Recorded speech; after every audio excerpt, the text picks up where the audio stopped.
ये बन जाता है ना, वो पानी पर चल सकता है बाय फेथ, वो हवाओं को डांट सकता है, तूफानों को शांत कर सकता है, वो शैतानों को निकाल सकता है, वो मुर्दों को जिला सकता है, वो बीमारों को चंगा कर सकता है, जब किसी के अंदर परमेश्वर का राज्य काम करता है। Hallelujah, praise the Lord.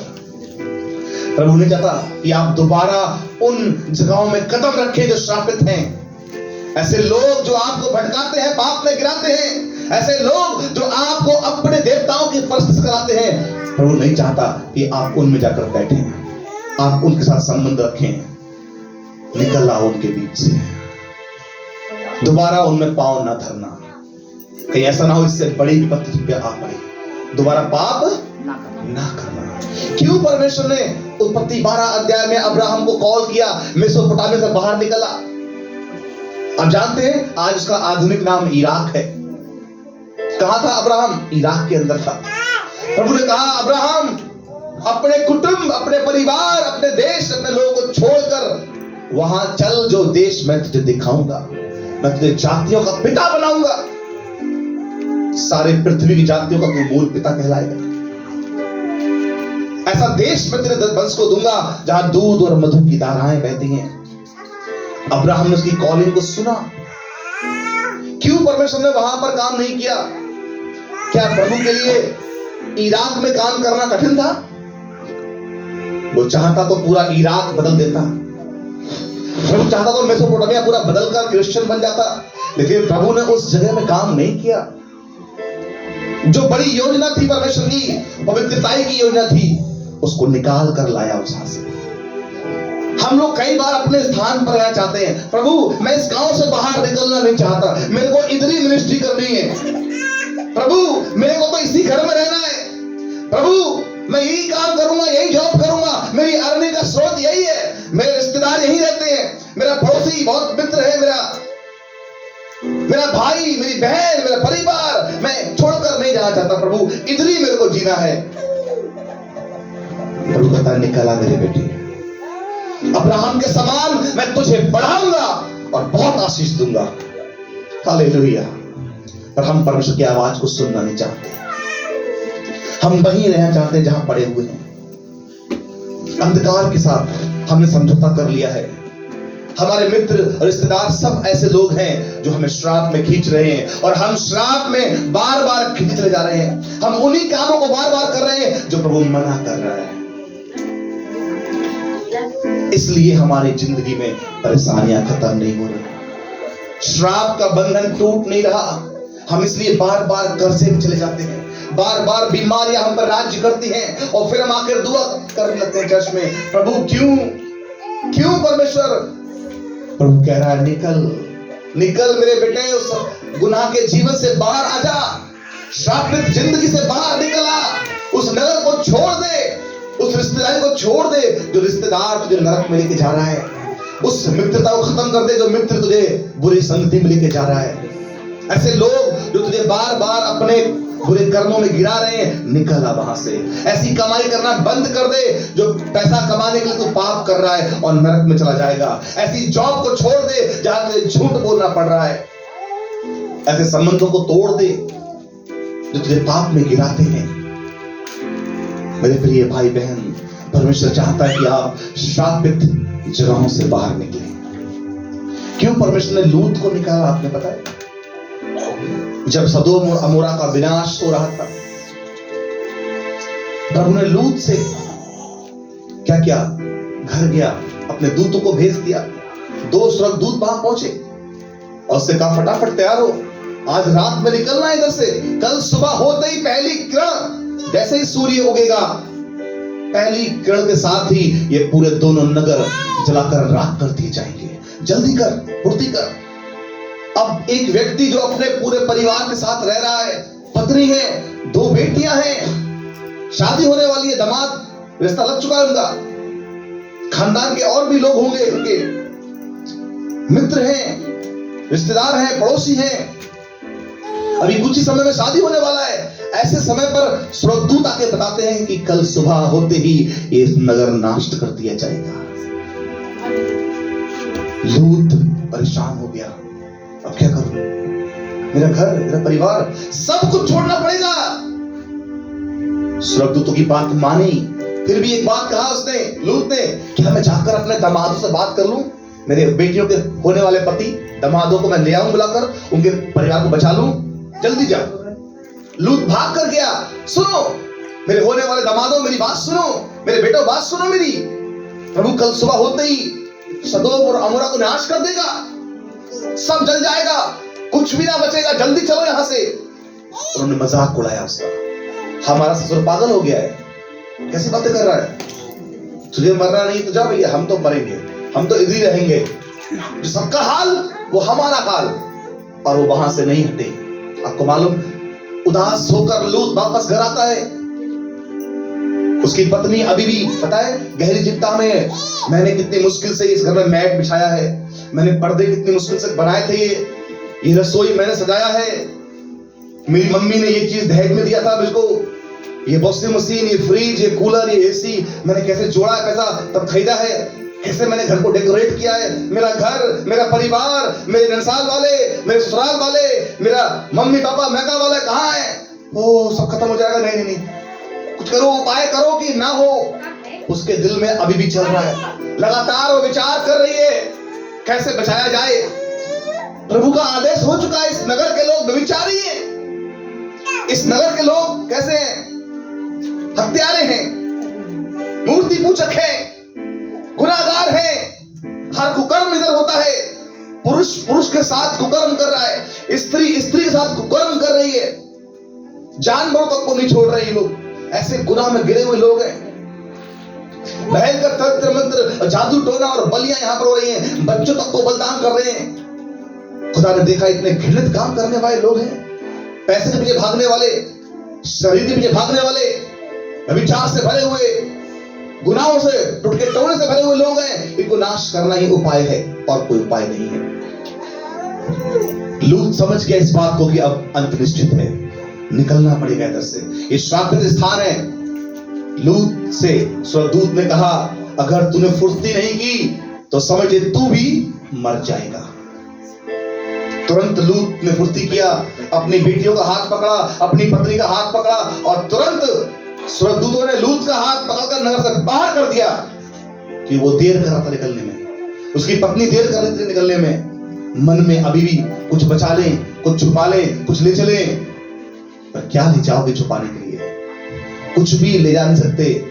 ऐसा समय आया कि पत्नियां लेट करती ना, कई बार आप कहो तैयार हो जल्दी करो और लेट कर देती है। उधर लूत भी परेशान हो रहा था, मेरी पत्नी क्या कर रही है, वो कुछ सामान ढूंढ रही है, कीमती सामान रख लूं, कुछ बचा लूं।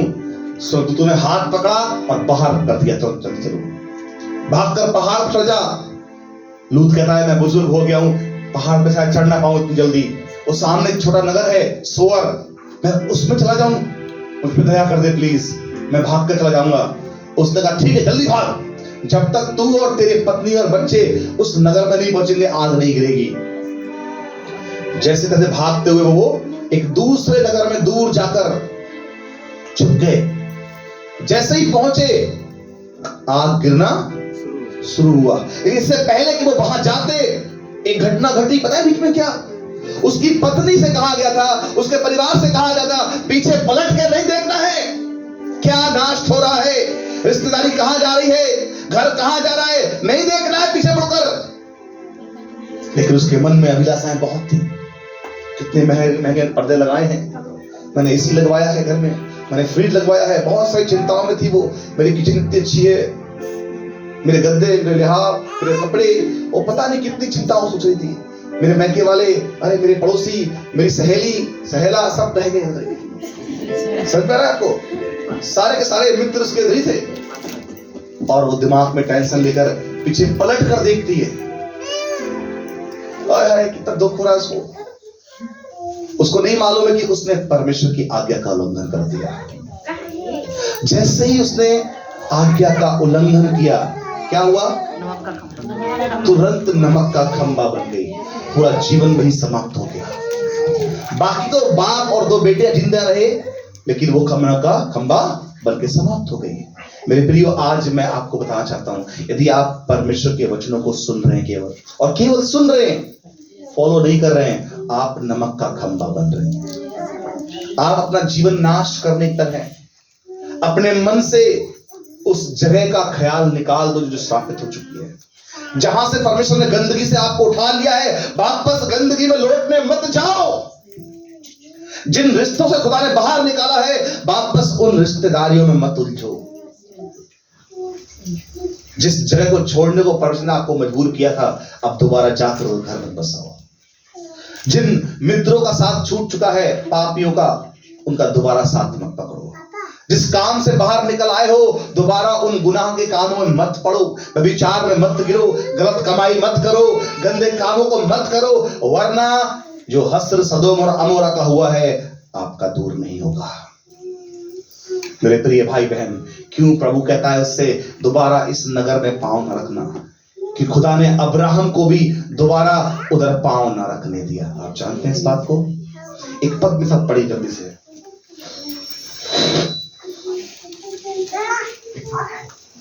उत्पत्ति 24 अध्याय जल्दी से पढ़ेंगे। 24 का 6 पद। सब जानते हैं इस कहानी को अच्छे से। उत्पत्ति 24 का 6। अब्राहम ने उससे कहा, अब्राहम ने एलिआजर से कहा, चौकस रहे मेरे पुत्र, चौकस रहे, मेरे पुत्र को वहां कभी ना ले जाना, मेरे पुत्र को कभी वहां मत ले जाना। स्वर्ग का परमेश्वर यहोवा जिसने मुझे मेरे पिता के घर से और मेरी जन्मभूमि से ले आकर शपथ खाई कहा कि मैं ये देश तेरे वंश को दूंगा, वही अपना दूत तेरे आगे आगे भेजेगा कि तू मेरे पुत्र के लिए वहां से एक स्त्री ले आए। यदि वह स्त्री तेरे साथ आना ना चाहे तब तू मेरी इस शपथ से छूट जाएगा, पर मेरे पुत्र को बाहर ना ले जा, पर मेरे पुत्र को कदापि बाहर ना लेना। हालेलुया। ध्यान सुने आप लोग। अब्राहम को परमेश्वर ने मेसोपोटामिया से बाहर निकाला और चेतावनी दी, दोबारा उधर पलट के मत जाना, दोबारा उधर नहीं जाना है। अब्राहम ने गंभीरता से लिया इस बात को। जब उसके बेटे इसहाक की शादी का नंबर आया पत्नी लाने के लिए, कलाम लिखा तेरी हड्डी में की हड्डी, तेरी मांस में का मांस हो। परमेश्वर ने जब कहा अन्य जातियों की स्त्रियों से विवाह ना करना, तेरी हड्डी तेरा मांस होना चाहिए, वो हड्डी मांस से मतलब समझते हैं आप? आज के संदर्भ में बता रहा हूं, पुराने संदर्भ में नहीं। एक विश्वासी का जवाब विश्वासी से होना चाहिए। आज जाति मायने नहीं रखती है। श्रेष्ठा ठाकुर परिवार से है, भाई ग्रीस कुरुम परिवार से हैं, दोनों अलग जातियां हैं, लेकिन प्रभु में एक जाति है। हालेलुया। विश्वासी हैं दोनों। मेरी पत्नी अलग हो सकती है जाति की, मैं अलग जाति का हो सकता हूं, लेकिन परमेश्वर में हम दोनों एक हैं कि हमने दोनों ने अपनी जाति क्या बनाई है? यीशु विश्वास करना। हालेलुया। आप जब विश्वासी हो चुके हैं तो आपकी एक ही जाति की, आप मसीह विश्वासी हैं। कौन है आप? मसीही हैं। एक मसीही का विवाह मसीही से होना चाहिए। अब जाति और धर्म मायने हमारे लिए नहीं रखता, मसीह मायने रखता है। अगर जो शादी करने जा रहा है क्या करे? वो मसीह में करे। यहां पर इसहाक की शादी की जब बात आई तो क्या कहा परमेश्वर ने? भूल कर भी अन्य जातियां, इतनी लड़के यहां रहती हैं, उस कनान के अंदर बहुत 7 जातियां थी, कनानी, हित्ती, परजी, यबूसी, गर्गेशी, उन सबको निकाल दिया परमेश्वर ने। क्यों? वो ऐसे ही पाप कर रहे थे, अपने बच्चों को होम बलिदान कर रहे थे, आग में डाल रहे थे, सेक्स बहुत गंदा वहां पर हो रहा था, आदमी आदमी के साथ सोता था, तंत्र मंत्र, जादू टोना, बलिदान, भेंट पूजा, बहुत सारी चीजें गंदी थी वहां पर। और इसलिए परमेश्वर ने उन्हें वहां से कुकर्मों का निकाला था और इनको बसाया था। अभी अब्राहम कह रहा है, एलियाह देख तू जाना, प्रभु अपना दूत तेरे आगे भेजेगा, चिंता मत करना, वही तेरे काम को सफल करेगा। और यदि वो स्त्री ना आ चाहे तो तू मेरी शपथ से छूट गया। और तुझे कसम है, उसने अपनी जान के नीचे हाथ रखवाया और कसम खिलाई से कि कभी तू मेरे पुत्र को वहां नहीं ले जाएगा। उस श्रापित जगह में अपने बेटे को नहीं भेजा उसने। याद रखिए, परमेश्वर नहीं चाहता कि आप वापस उधर जाएं। प्रभु नहीं चाहता कभी भी कि आप वापस अपनी गंदगी में लौटे, वापस श्रापित स्थान पर पांव भी रखें। प्रभु जहां से आपको निकाल कर लाया है ना, उधर दोबारा नहीं जाने का। समझ में आ रहा है आपको? दोबारा उस पाप के जीवन वापस नहीं जाना है।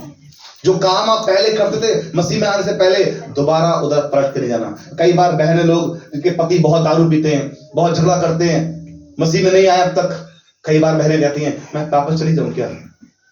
अरे समझ में आ रहा है? समझ में आ रहा है बराबर? वापस लौटने का रास्ता नहीं है, वापस लौटने का रास्ता नहीं है। अगर आपने चाहा तो नमक का खंभा जैसे उसकी पत्नी बन गई थी वैसे ही आपका जीवन बन जाएगा। नरक के सिवा और कोई दूसरा उपाय नहीं है, केवल यीशु मसीह ही मार्ग, सत्य और जीवन है।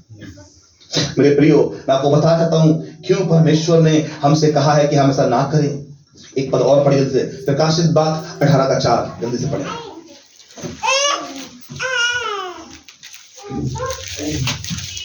फिर मैंने स्वर्ग से एक और शब्द सुना, फिर मैंने स्वर्ग से एक और शब्द सुना, हे मेरे लोगों, हे मेरे लोगों, उसमें से निकल आओ, उसमें से निकल आओ, कि तुम अपने पापों में भागी ना हो, कि तुम अपने पापों में भागी ना हो, और उसकी विपत्तियों में से कोई तुम पर और उसकी विपत्तियों में से कोई तुम पर आ ना पड़े, उसके पापों में भागी ना हो जाओ। जब तुम पाप के स्थान पर रहना चाहोगे, जब मित्रता करना चाहोगे संसारिक लोगों से, तो तुम उसके पापों में भागी हो जाते हो।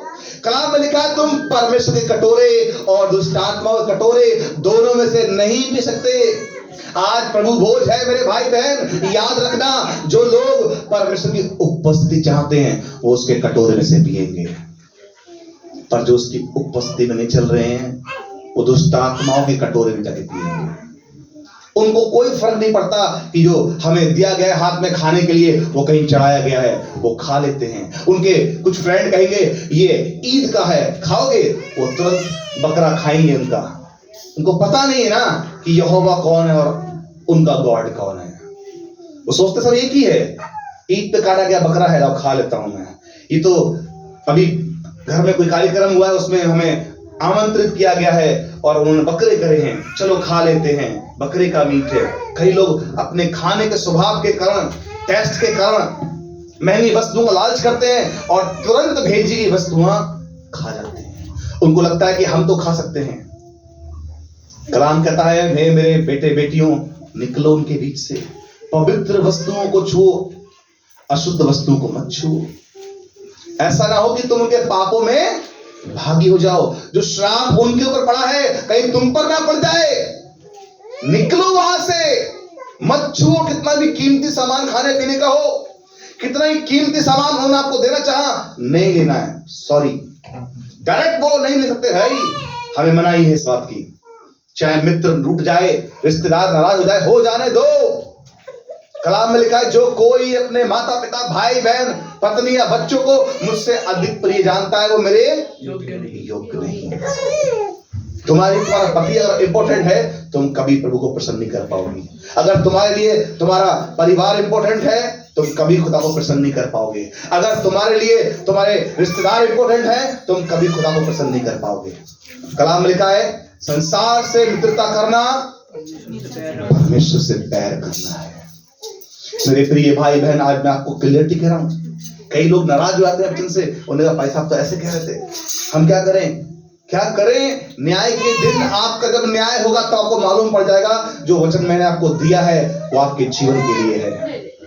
संसार आपको मृत्यु की ओर खींच रहा है, रिश्ते नाते आपको मृत्यु को धकेल रहे हैं। निकलो उधर से।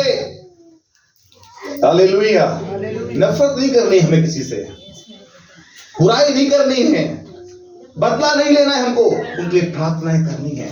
प्रभु मन बदल, प्रभु मेरे घर वालों का जीवन बदल, मेरे परिवार के लोगों का जीवन बदल, मेरे भाई बहनों का जीवन बदल, मेरे मित्रों का जीवन बदल। उनके लिए आंसू बहाना है, खुदा का अगर रोना है, प्रतिदिन प्रार्थना करना है, प्रभु बचाएगा उनको एक दिन। लेकिन तब तक जब तक प्रभु उन्हें तुम में शामिल ना करे, तब तक उनकी संगति की चाह ना करे। एक और पद देखिए जल्दी से, यिर्मयाह 51 उसका 6 पद, सेम पद ही मिलेगा पढ़ने को। यिर्मयाह 51 का 6।